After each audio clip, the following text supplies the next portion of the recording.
Bonjour Louis. Pour un parent qui serait inquiet, qui penserait éventuellement que son enfant est atteint du syndrome Gilles de la Tourette, quelle est la procédure à suivre? Qu'est-ce qu'on fait en fait? La première chose à faire pour un parent, s'il est inquiet du fait que son enfant présente des tics puis se questionne est-ce que ce sera un syndrome Gilles de la Tourette, c'est d'abord d'en parler à son médecin de famille ou son pédiatre pour que lui évalue ça aussi avec la famille.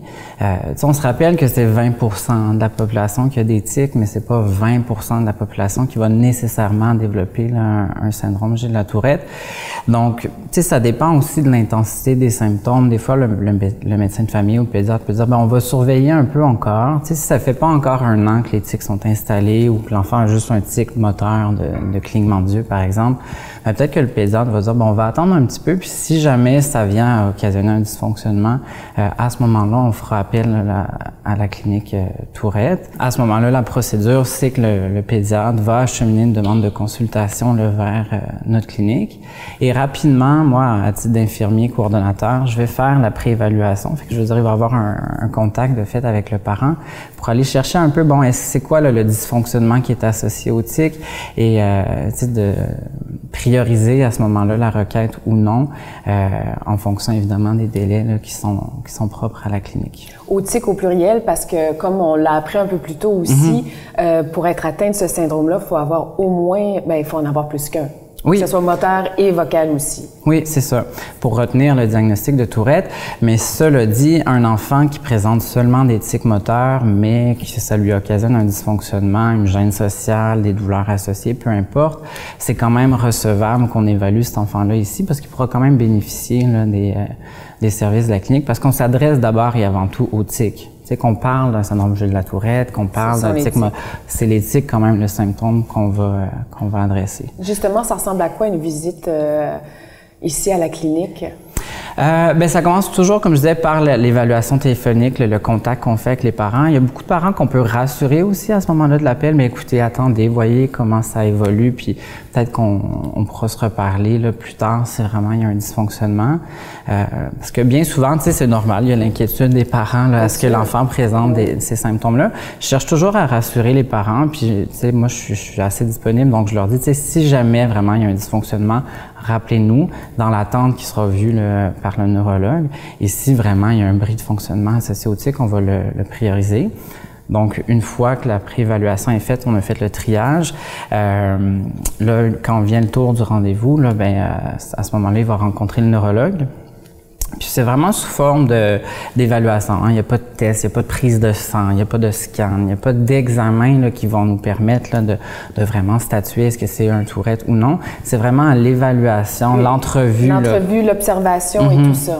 Que le médecin va faire avec la famille.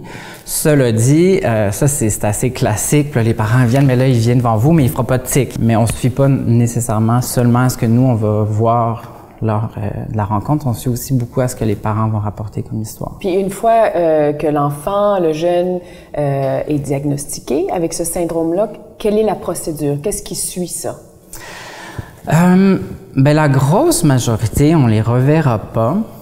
Il y en a beaucoup que, là, on a statué, on a mis un nom sur ce que l'enfant a, ça a rassuré tout le monde, mais tant qu'il n'y a pas de dysfonctionnement, on ne fera rien non plus avec les tics. Le traitement de base, ça demeure de les ignorer. Donc, cependant, s'il y a un enfant qui a un dysfonctionnement, que ça occasionne une certaine gêne, si le médecin entame un traitement, que ce soit pharmaco ou au niveau une thérapie, on va assurer évidemment le suivi jusqu'à ce que l'enfant soit stable. Mais généralement, une fois qu'on arrive à un niveau de fonctionnement adéquat, les tics sont apaisés, l'enfant est fonctionnel avec les tics résiduels, on essaie de retourner le patient vers son pédiatre parce que souvent, pendant 2 ans, on peut ne pas le voir parce que ça va bien, fait que tant mieux. Est-ce que c'est possible que justement le fait que le diagnostic soit posé, qu'on sache finalement ce que notre enfant a, puis lui aussi, est-ce que ça peut rassurer un peu tout le monde? Donc, les tics sont peut-être un peu moins présents à ce moment-là pendant quelques temps? Ou? C'est vraiment du cas par cas. Il y a chez certains parents, justement, non, ça va les rassurer. Là, on a mis carte sur table, on sait à quoi s'en tenir. Il y en a d'autres, là, c'est l'appréhension de ce qui va être plus tard, parce que là, il est tout jeune, il y a 8-9 ans, on annonce ce diagnostic-là. Et d'où l'idée de démystifier un peu le Tourette, parce que c'est tout le construit social qu'on s'est fait du Tourette. Ce qu'on essaie de faire. Oui, exactement. Tu sais, fait qu'il y a cette inquiétude-là qui vient des parents qui vont dire, mon Dieu, il va commencer à faire tout ça, alors que non, tu sais, c'est de rassurer les parents, puis il y en a pas deux pareils, puis c'est vraiment au jour le jour qu'on voit comment ça va évoluer. Là, on peut pas se projeter dans l'avenir et on n'a pas de boule de cristal, là. Et on le sait que la majorité, là, 80% des enfants ont plus besoin de nos services le passé 16-17 ans parce que ça va bien, vraiment. Ça, c'est quand même formidable, oui, vraiment. De l'espoir à ce point-là, quand même. Donc, un parent vient ici, il y a un triage, éventuellement, oui ou non, l'enfant est atteint du syndrome de Tourette. Donc là, il y a une prise en charge et il y a toute une équipe. En effet, oui, on est toute une équipe là, qui travaillons au sein de la clinique. Ça va en fonction des besoins.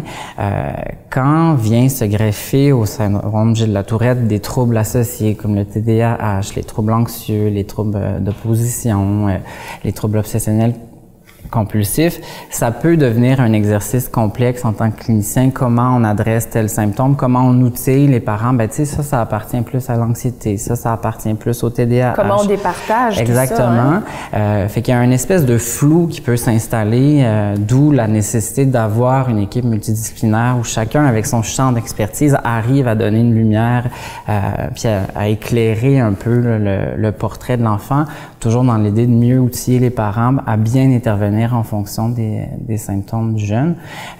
Mais cette équipe-là est mobilisée surtout dans le contexte où il va y avoir des troubles associés. Et aussi tout l'accompagnement qui doit se faire auprès de la famille, auprès des parents dans l'acceptation de ce diagnostic-là. Il y en a pour qui les symptômes sont assez sévères.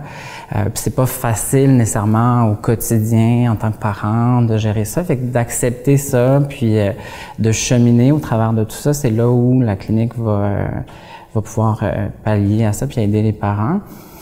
On fait aussi beaucoup affaire avec le CLSC. Okay? Tout ne se fait pas ici à Sainte-Justine. La réalité est qu'on couvre un grand territoire, donc c'est pas réaliste pour toutes les familles de se déplacer ici. Oui. Et des fois, ça répond pas nécessairement à notre mandat. Justement, tu sais, s'il y a des troubles du comportement qui sont vraiment plus dans une problématique de TDAH, par exemple, c'est des mandats qu'on va référer au CLSC qui ont eux aussi cette expertise-là vraiment pour coacher les parents, pour qui en viennent à développer des stratégies plus spécifiques pour adresser les troubles du comportement présents chez l'enfant. Nous, notre mandat, c'est vraiment quand c'est la problématique qui entraîne un dysfonctionnement où l'équipe va devoir se mobiliser. D'accord. Merci beaucoup. Ça fait plaisir.